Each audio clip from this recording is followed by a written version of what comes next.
ಗುಬ್ಬಿ ತಾಲೂಕಿನ ಕಡಬ ಹೋಬಳಿಯ ಲಿಂಗಮ್ಮನಹಳ್ಳಿ ಕೆಜಿ ಟೆಂಪಲ್ನ ಶ್ರೀ ಕಾಲಘಟ್ಟಮ್ಮ ಮತ್ತು ಶ್ರೀ ಪ್ರಮತೇಶ್ವರ ಸ್ವಾಮಿಯ ನೇತ್ರಧಾರಣ ಮಹೋತ್ಸವವು ಸಾವಿರಾರು ಭಕ್ತರ ಸಮ್ಮುಖದಲ್ಲಿ ವಿಜೃಂಭಣೆಯಿಂದ ನೆರವೇರಿತು.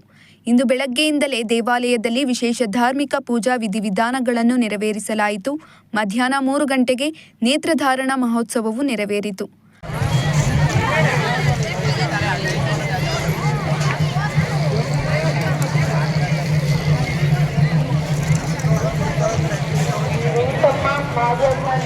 ದೇವಸ್ಥಾನಕ್ಕೆ ಬರಬೇಕು.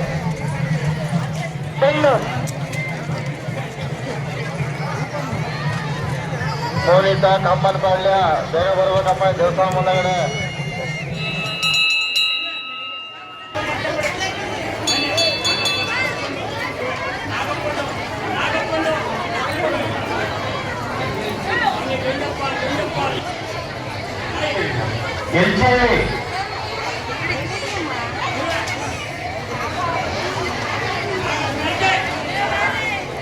ನೇತ್ರದಾನ ಮಹೋತ್ಸವಕ್ಕೆ ಶಾಸಕ ಎಸ್.ಆರ್. ಶ್ರೀನಿವಾಸ್ ಮತ್ತು ಅವರ ಧರ್ಮಪತ್ನಿ ತುಮುಲ್ ನಿರ್ದೇಶಕಿ ಭಾರತಿ ಶ್ರೀನಿವಾಸ್ ಆಗಮಿಸಿ ಶ್ರೀ ಸ್ವಾಮಿಯ ಆಶೀರ್ವಾದ ಪಡೆದುಕೊಂಡರು.